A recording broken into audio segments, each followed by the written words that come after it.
Hello, everyone. Thank you so much for joining me for another episode of the More Than You See podcast, hosted by me, actor, filmmaker, mental health advocate, Deborah Lee Smith.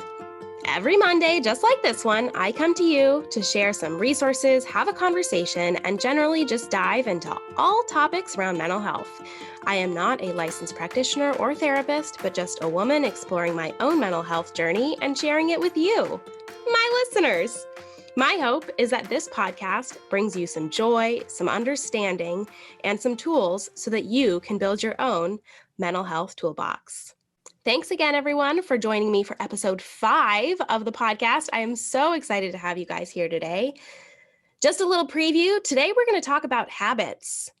And I'm really excited to dive into this because we're going to talk about the brain and how the brain develops habits and why habits are so difficult to break, and yet the things that we can do in order to make some new habits and how that all relates to mental health. So stay tuned.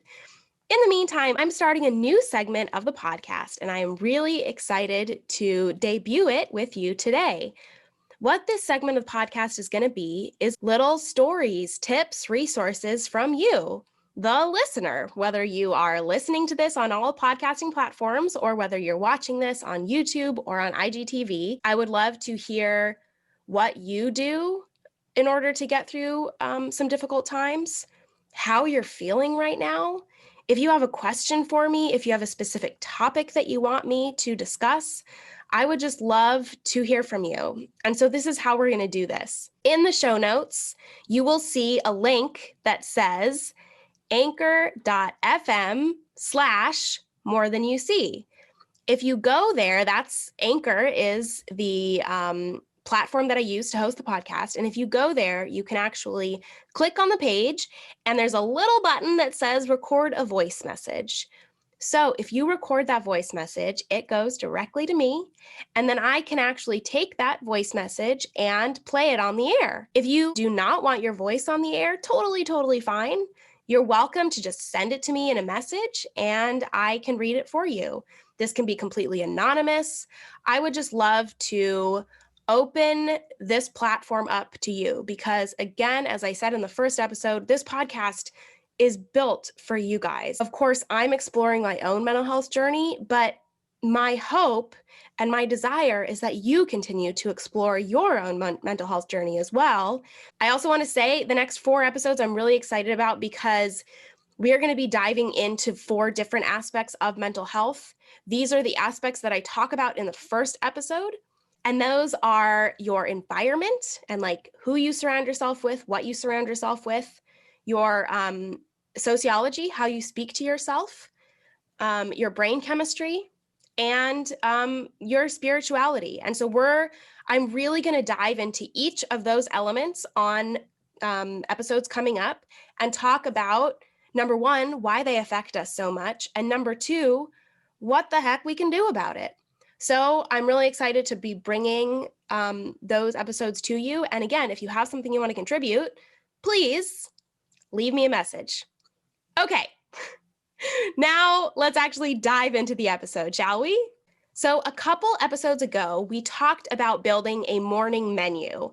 Instead of building a morning routine, which can seem overwhelming and seem like a mammoth effort for some, instead, in this episode, I talk about how you can write down, 20 things that make you happy in the day or that are things that help you feel inspired and creative, and just choose some of those things in order to build a morning routine that works for you, that may not be as structured as you hear on other podcasts or, in entrepreneurial blogs. Something I didn't actually go into in that episode, which I find ironic, is the fact that since I created that morning menu for myself, I have actually created a very strong morning routine as a result of that morning menu. So I actually have a very strict morning routine that I love, and that has now become a habit. And so that's why I wanted to talk some more about habits today, because I think the more that we understand our brains, the more that we understand why we feel the way that we feel and how that relates to our mental health and what we can do in order to constantly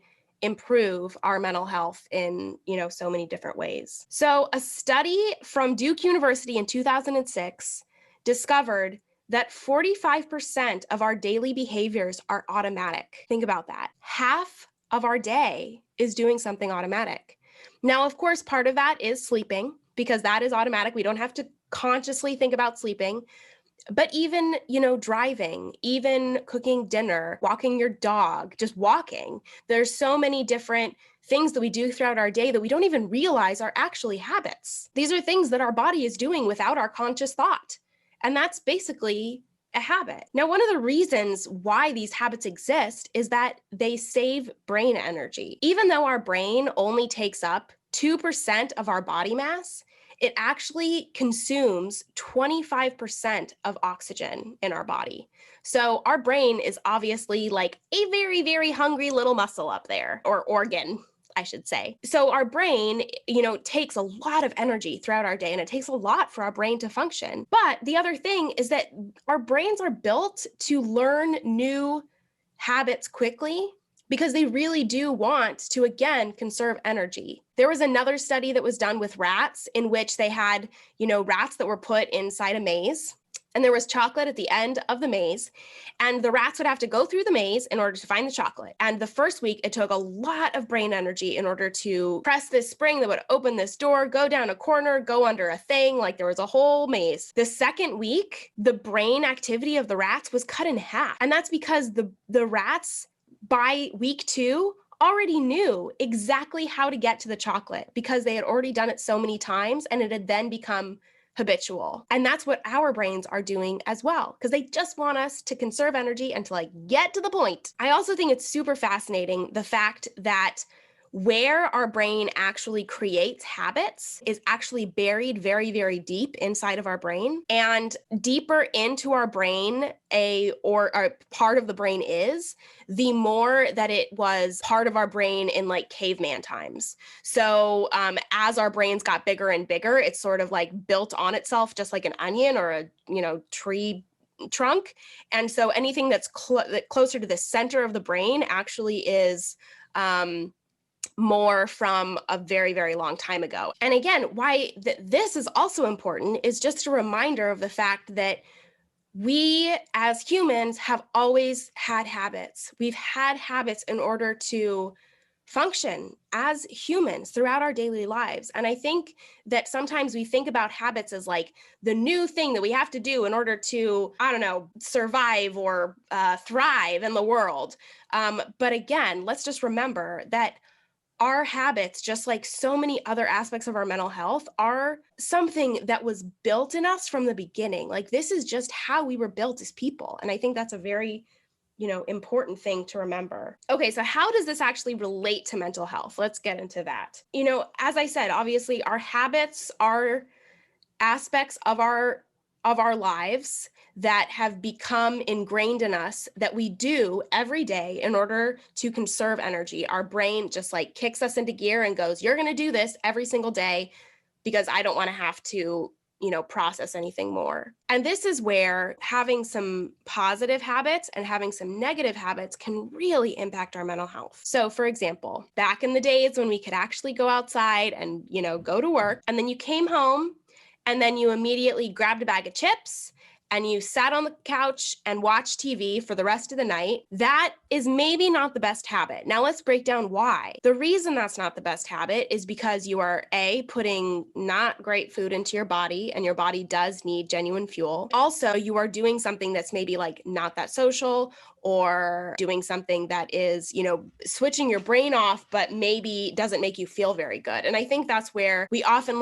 get into these habits. I love eating chips and sitting on the couch and watching TV just like the next person. But if I did that every single day concurrently for weeks and weeks and weeks and weeks, it probably would not make me feel very good. And again, the reason for that is that your brain every day goes, okay, I'm going to go home and this is what I'm going to do again and again and again. So instead, if we built positive habits, such as we come home, we drink a glass of water, we go for a walk around the block. If we built a habit like that, that would obviously have a more, positive impact on our mental health because we are, getting outside, we are making sure to hydrate ourselves, like all of the things that relate to feeling good in our bodies. I think like we know on some level that there are things that we should do that like make us feel good. And then there are things that we do that maybe don't make us feel good at all. Like we know that. But when we are in periods of depression or periods where we aren't necessarily feeling our best, the important thing to remember is that if we are continuing to do those habits, even in those times of depression and darkness, that it will continue to perpetuate that feeling. And I'm speaking from experience. In the first episode, I really dive into like why I created More Than You See and my own experience with depression. And when I was at my lowest, the thing that helped me get out of that space was going for a walk with my dog every day. It was not something I wanted to do. It was just something that I built for myself as a habit. And I said, this is just something I'm going to do. I don't necessarily want to get out of bed. This isn't necessarily how I want to spend my day, but I'm just going to do it because I knew that as I started to build that habit, it was going to become part of my day and wouldn't take, as much energy. And the more that I then eventually started to feel better. There's a lot of other aspects of that. This is a very, tricky subject matter in that I don't want anyone to ever think that I am saying that we should not wallow. We should not like feel our feelings. We should not stay in bed if we're feeling depressed. Like if that's the space that you're in right now, I fully support you. That is just where we are sometimes. But I think the important thing, again, to remember is to be cognizant of what we're doing and maybe how that's making us feel. And then maybe building some more positive habits based around that. I hope that makes sense because this is coming from a place of immense care and love for you all. I also want to say that habits are difficult to create. And there's a lot of books out there about how to create habits. I'm not necessarily going to recommend one. I know that there's Atomic Habits by James Clear, I believe. There's like The Power of Habit. Like there's a lot of different books out there about habits. And I definitely can put some resources on More Than You See around that. But I think the important thing is to remember, again, that habits start small. And another thing that's really important is to replace one habit with another habit. And by doing the replacing of one habit with the other, that is very helpful because it really just allows your brain to go, oh, okay, so we're switching from energy on this to switching energy on this. And it really, really likes that. I also want to wrap up on this note. The other day, I was trying to build some habits in my day, and it was making me more exhausted by building these habits than just like continuing on with my old habits, even if my old habits were not necessarily the best thing long term. A very good friend reminded me that our brains are built so that anything 10% different from what we're currently doing, our brain sort of like sounds an alarm and goes like, ding, ding, ding, this is super different. Are you sure you want to do this? And that's why making small little habits and like small little changes to your life is so important and will last a lot longer. And it's a lot easier to build habits that are very, very tiny, tiny, tiny, built on top of each other. And again, that's because your brain is not sounding the alarm going, holy shit, she's trying to like change her whole life. It's just like, okay, we're just making small little micro changes, which will not add, like extra energy and extra, pressure on our brain. That's really what I want to leave with you is the importance of being kind to yourself. If you are building a new routine right now, if you are building new habits, if you are trying to do something in order to pull yourself out of a darkness or work on improving yourself or examining yourself in some way, just be kind to yourself and treat yourself with grace because that's so important. I'm going to leave you with a homework assignment today. This was recommended by another brilliant friend. I have so many brilliant friends around me. I feel so very lucky. This friend wrote this on her Instagram the other day, and I absolutely loved it. And what she said was to write down every night 3 things throughout her day that made her happy, and 3 things throughout her day that were maybe not so great, that made her unhappy, that made her anxious, that made her angry, 3 things that had a positive impact on her life, and 3 things that had a not so positive impact on her day. And just track that for a week, and you will start to see the things that show up on your positive list and the things that show up on your negative list. And you'll start to then build habits out of the things that make you happy, and maybe let go of some of the habits that are not serving you. And that's something that I think is just so important. Like, our brains, again, are like so complex and so incredible and so amazing. And I think that there's some real benefit in studying ourselves, tracking your feelings, write down these three positives and these 3 negatives, and then see what you determine from that. I think that there's a real value in getting to know ourselves better in that way. So again, thank you so much for joining me for another episode of More Than You See. Please send me a voice message if you want to contribute to an upcoming episode. Please rate and review and share this podcast. The more that you share, the more that other people can find this podcast. I just so love being able to share the importance of mental health as much as possible with you all. Be kind to yourself, whether you are building new habits, maintaining habits. Be kind to yourself. Let's practice self-love. And this is your reminder that we are all more than you see. Thank you so much. I will see you next week.